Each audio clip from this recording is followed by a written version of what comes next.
बोले संत शिरोमणि आचार्य गुरुवर विद्यासागर जी महामुनि राज की, समस्त आचार्य संघ की। मैं सबसे पहला शास्त्र प्रदान करने के लिए आमंत्रित करता हूं श्रीमती सुनीता जी, अनीता जी, श्रीमती प्रीति जी जैन, नई दिल्ली, कागजी परिवार। जोरदार तालियां बजाकर अनुमोदना कर दें। और आपका नाम बोलिए।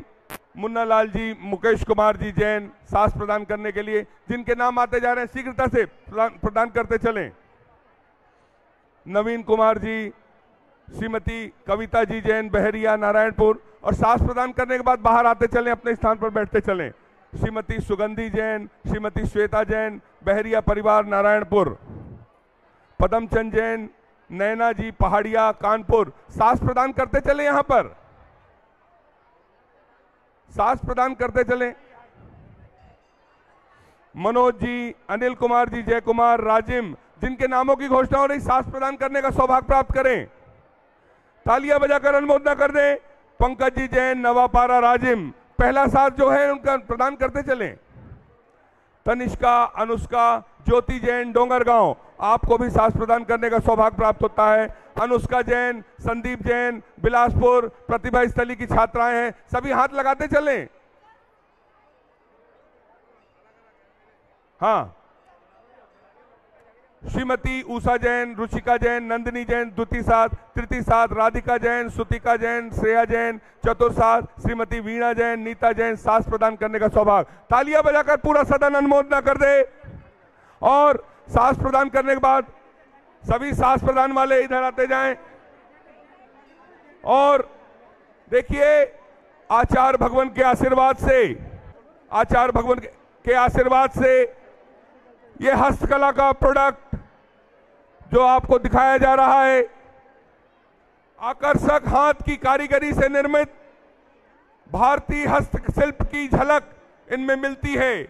अहिंसक हैं, विदेशों में भी इनकी मांग है, चल चरखा में भी इनकी मांग है, चल चरखा से निर्मित हैं। और विदेशी कंपनियों को भी ये सप्लाई हो रहा है, विदेशों में भी सप्लाई हो रहा है। इन पर्स को खरीदकर आप महिलाओं को रोजगार और भारतीय हस्तकला को प्रोत्साहित कर सकते हैं। तालियां बजाकर एक बार अनुमोदना कर दें। आचार्य भगवान के आशीर्वाद से प्रतिभा मंडल के दीदियों के द्वारा संचालित मरुदेवी हस्तकला शिल्प में ये सुंदर पर्स, सुंदर बैग तैयार किए जा रहे हैं, जिनसे सैकड़ों अंचल की महिलाओं को रोजगार प्रदान किया जाता है। यदि आप चाहते हैं आचार्य भगवान के इस मंच से ये सौभाग्य आपको परिवार को मिले, तो आप अपनी इनकी बोलियों के माध्यम से, इन सुंदर पर्स के माध्यम से।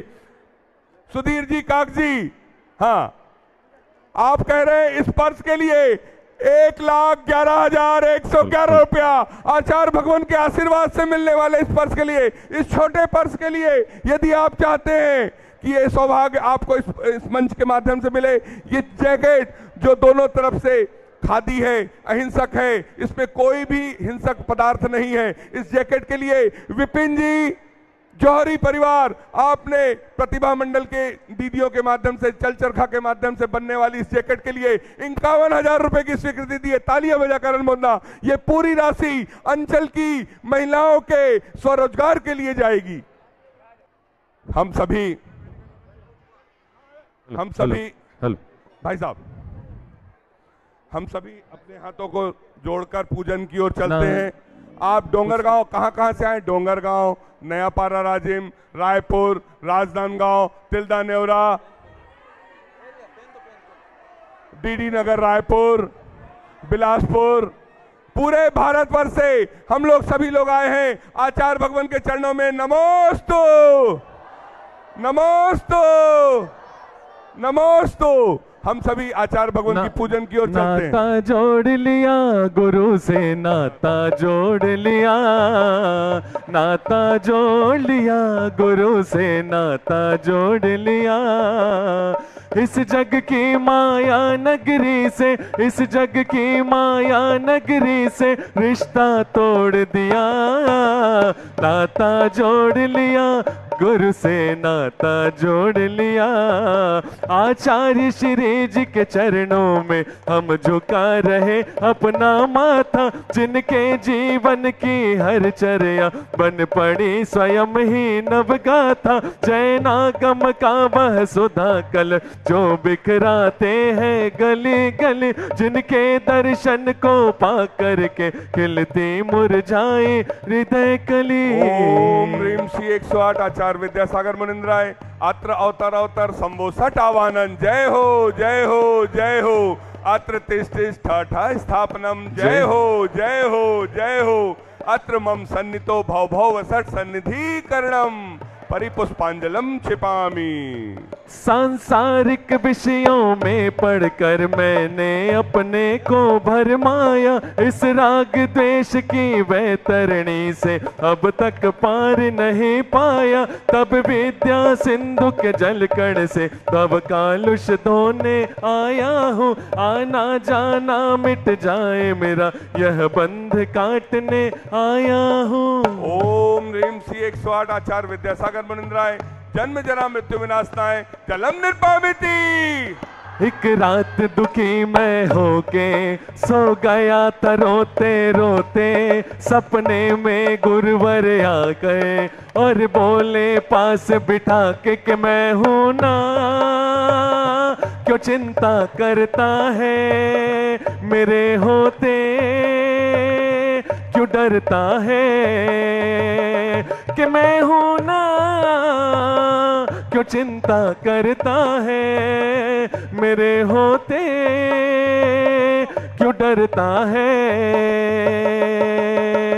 क्रोध अनल में जल जल कर अपना सर्वस्व लुटाया है, सिज शांत स्वरूप न जान सका जीवन भर इसे बुलाया है। चंदन सम शीतलता पाने अब शरण आपकी आया हूँ, संसार ताप मिट जाए मेरा चंदन बंधन को लाया। ओम ह्रीं श्री 108 आचार्य विद्यासागर मुनिंद्राय संसार ताप विनाशनाय चंदनम निर्पामिति। जड़ को ना मैंने जड़ समझा नहीं, अक्षय निधि को पहचाना, अपने तो केवल सपने थे भ्रम और जगत का भटकाना। चरणों में अर्पित अक्षत है, अक्षय पद मुझको मिल जावे, तब ज्ञान अरुण की किरणों से यह हृदय कमल भी खिल जावे। ओम ह्रीं श्री 108 आचार्य विद्यासागर मुनिंद्राय अक्षय प्राप्ताय अक्षतान निर्पामिति।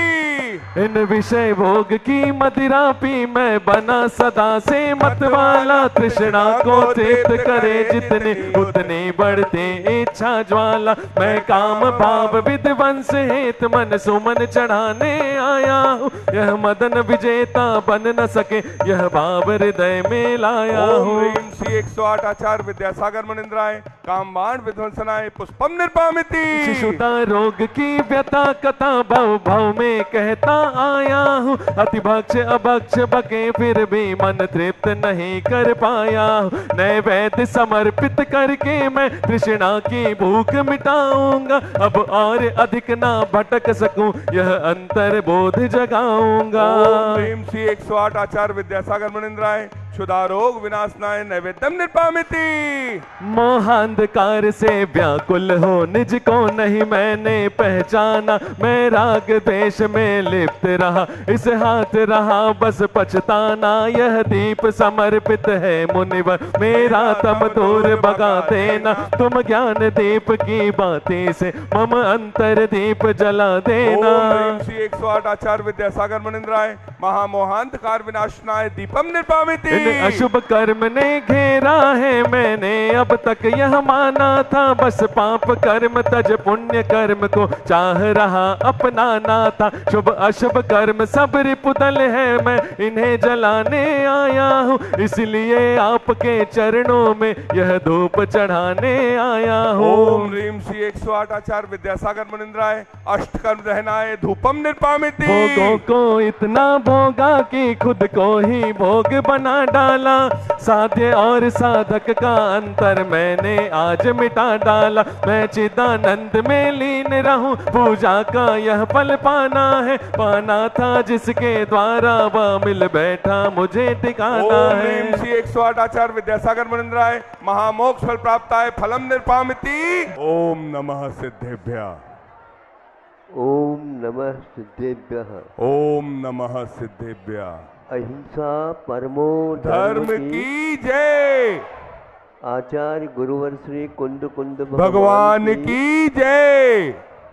आचार्य गुरुवर श्री ज्ञान सागर मुनि महाराज की जय। हम चले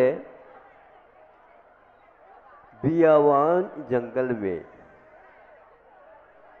जहाँ पर मनुष्यों का जाना बहुत ही कठिन है। वहाँ पर पशु पक्षी रहते हैं, हिंस्र पशु भी रहते हैं, सात्विक मृगादिक भी रहते हैं, हिंस्र पक्षी भी रहते हैं और सात्विक भोजन पान करने वाले पक्षी भी रहते हैं। वातावरण रहता है और किसी का नहीं। फिर भी चूंकि ये प्राणी जी रहा है भोजन पानी के माध्यम से ही नहीं, कुछ मानसिक खुराक भी इसे चाहिए होती है। मानसिक खुराक हमेशा हमेशा हम लोगों को एक प्रकार से विभाजन की ओर ले जाती है, लेकिन फिर भी यह आज नहीं बहुत दिन से आ रही। तो एक सिंघनी शेर जिसको बोलते हैं, वो ढूंढ रही है, उसे प्रसूति करना देना है बस शावक को। किंतु ये ध्यान रखे इसलिए ढूंढ रही है कहीं अपने पति को ये ज्ञात न हो जाए। अरे जब दाम्पत्य जीवन ही चालू किया है तो उनको संतान की रक्षा के लिए उनका भी तो हाथ है, लेकिन यह रहस्यपूर्ण है। इसका लालन पोषण केवल वह शेरनी करती है, शेर नहीं कर सकता। समझ में बात आपको आपकी है इसलिए बहुत जल्दी आ जाती। घर में रहस्यपूर्ण कुछ वस्तुएं रहती हैं जिसके लिए वह जो कमाने वाला है उसको भी पता नहीं लग सकती और लगना भी नहीं चाहिए। जब से लगना लग जाएगा तो एक नहीं फिर दो हो जाएंगे। अब एक स्थान को उसने बना लिए, पहले निगाह पति के निगाह में ही वह स्थान था, उसने जाकर के निरीक्षण कर दिया। जैसे कोई प्रधानमंत्री महोदय आते हैं तो पहले से ही प्रशासन आकर के ठीक व्यवस्था है क्या नहीं, कहाँ से यहाँ पर संपर्क सूत्र है आदि आदि हमारे पास आ जाते हैं। ये तो आप लोगों का अपना काम नहीं महाराज, आप यहाँ ही पर रहते हैं ना, इसलिए आप अपने ढंग से करिए, यहाँ है। तो एक स्थान पत्नी को भी, सिंघनी को भी ये ज्ञात हो गया, पति की निगाह में ये जगह आ चुकी। उसने बहुत जल्दी उस स्थान का परिवर्तन करके दूसरे स्थान बना लिया। जाकर के पति ने देखा, है क्या नहीं वो स्थान, वह परिवर्तन हो चुका है। रॉ मटेरियल यहाँ का वहाँ हो चुका, ये कहाँ पर रखा क्या पता। उसको अब दूसरे नंबर में नहीं मिल पाया, लेकिन बहुत कठिनाई के बाद वह भी स्थान मिल गया, ढूंढ निकाला उन्होंने। तो यह सुराग उसको भी, पत्नी को भी लग गई। वो तो मेरे विचार से उस पत्नी की सहेलियां भी होंगी, सुन रहे हो? हाँ, उसके माध्यम से ये सब प्रबंधन चलता रहता है। गृह मंत्री को गृह मंत्री संबंधी विषय रहता, संबंध दूसरे वाले नहीं। तो तीसरे बार उसने अपना ऐसा स्थान ढूंढा जो पति को मिलना बहुत कठिन था, और वहीं पर समय भी पूर्ण हो गया था। उसने संतान को स्थान दे दिया। योग से 2-3 संतान उसके हो गए। अब देखो, उसके लिए राशन लाना आना आदि निगरानी रखना कौन क्या करता है, क्योंकि यह वनराज बनने वाला है। तो राजा जो बनने वाला है उसका प्रबंधन भी अभी से प्रारंभ हो जाता है। नेता लोगों को समझना चाहिए कैसा होता है। पशु पक्षियों के यहाँ भी राजा हुआ करता है। फिर उसने बढ़ा दिया और बड़ा बना दिया, फिर इसके उपरांत सामान्य बना दिया। फिर वह उसको मार नहीं सकता जिसको पिता कहना चाहिए, किंतु वह अपने अंडर में उसको अब नहीं रख सकेगा, क्योंकि मैं ही एकमात्र राजा हूँ, दूसरा कोई नहीं हो सकता। मृगराज कहा जाता है। जितने भी मृग हैं वो सब उन्हीं के अंदर में रहेंगे, नियंत्रण में रहेंगे, और वह सिंह एक प्रकार से इन सब का नियंता माना जाएगा। इसकी वजह से वह अपने संतान को भी समाप्त करने का कार्य करता रहता है। फिर बाद में कहने की कोई आवश्यकता नहीं।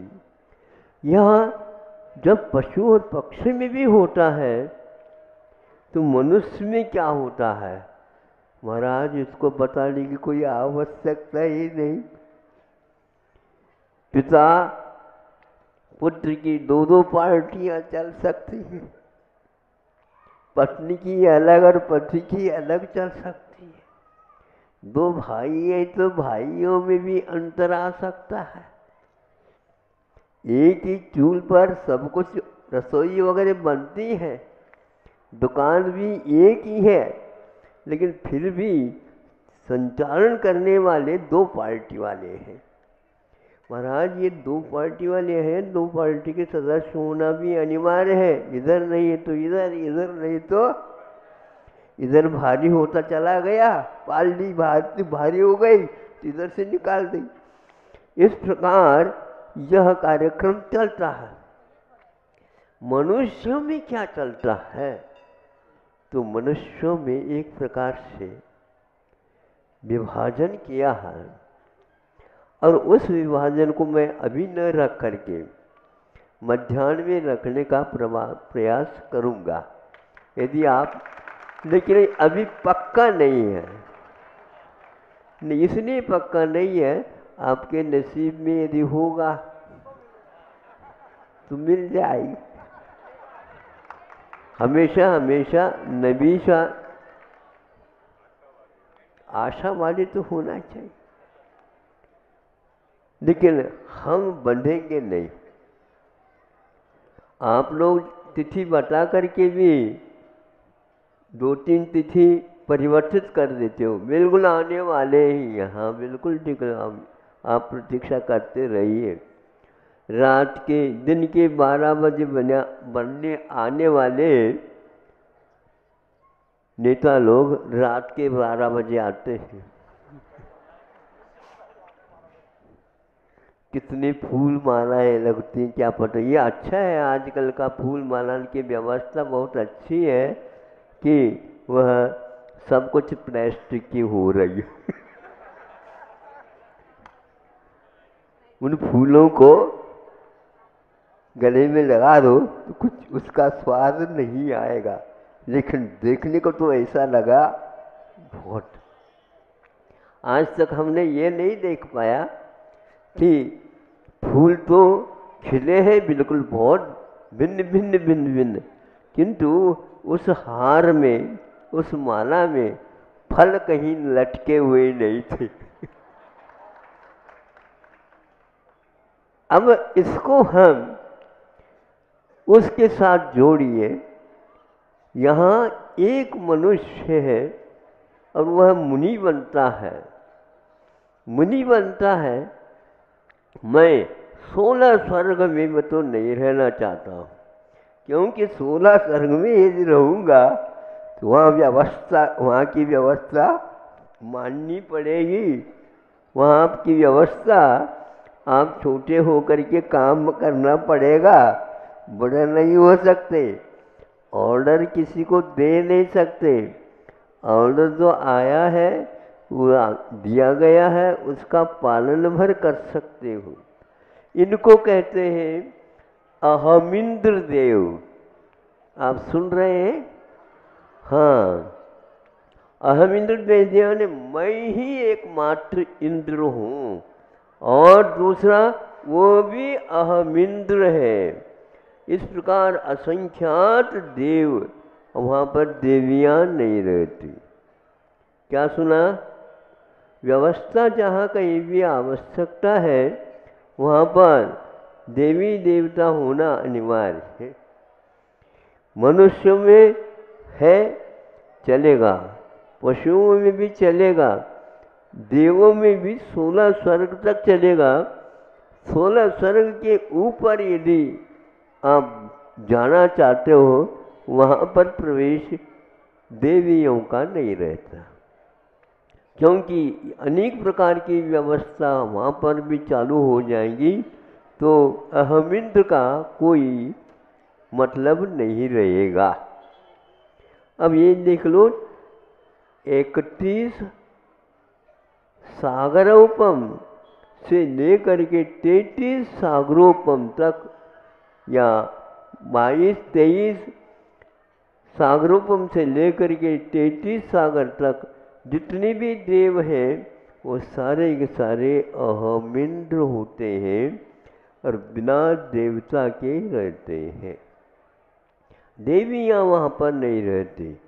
इसका मूल कारण यह है, यहाँ से जो गए देव बने हैं अहमिंद्र, वे केवल मुनि महाराज ही बन सकते हैं, और कोई भी नहीं बन सकते। आप बनना चाहते हो अहमिंद्र, आपके लिए कोई भी आज्ञा देगा नहीं। इसका आनंद लेना हो तो ले लो। कदम कदम पर आपके लिए ऑर्डर आ गई, वहाँ से फोन आ गया, वहाँ से ऑर्डर आ गया, वहाँ से कह दिया कि अभी से अभी आप यहाँ से वहाँ जाना है, बस चलो। वहाँ पर ये नहीं है। मुनि महाराज बनते हैं, वे किसी के अंडर में इसलिए नहीं रहते कि रागी के अंडर में रहना उनको वहाँ सुहाता नहीं। और आप लोगों को रागी के बिना, यहाँ पर यदि मान लो कोई भी नहीं आता, हाँ बैठो, यहाँ पर आपके लिए प्रबंध है, सामाजिक जितना करना चाहते हो करो, एक व्यक्ति भी यहाँ पर नहीं आएगा, पक्षियाँ भी यहाँ पर नहीं पटकेगी। सब राज आपका। राज होते हुए भी सामग्री भी तो चाहिए, तो सामग्री यही परिग्रह तो है। इसलिए अहमिंद्र जो बनता है वो मुनि बन करके ही जा सकता है, और कोई नहीं जा सकता है। ये बहुत महत्वपूर्ण उपदेश है और राग के बिना जो रहने की क्षमता रखता है, वह एक व्यक्ति ने आकर के कहा, महाराज ये बताओ आप ध्यान वगैरह के कैसे लगाते हैं, ये बताओ। ध्यान लगाने की आवश्यकता नहीं, ध्यान अपने आप ही लग जाता है। ये भी बात है। हाँ ये बात, क्योंकि मीसा में जब बंद हो गए थे 17 महीने तक, याद है आप लोग, है ना, मीसा ही कहलाता वो, अरे इंग्लिश शब्द मैं नहीं जानता। तो वहाँ पर काला पानी जैसे कोई किसी से बोल नहीं सकता, कोई किसी को झांक नहीं सकता, कोई किसी से मोबाइल नहीं चला सकता, कोई किसी से कुछ भी नहीं कर सकता। आपको केवल भोजन के समय भोजन मिलेगा, किंतु किसने भोजन ला करके दिया ये भी आपको ज्ञात नहीं हो सकेगा। ये रागियों के लिए है, वीतरागियों के लिए नहीं होता है। इसलिए आप ये प्रबंध चाहते हो तो आप बुकिंग कर सकते हो, आपको कोई भी रोकेगा नहीं। किंतु इसका ये स्वाद जो आएगा वह परिग्रह के बिना ही आएगा, परिग्रह के साथ नहीं।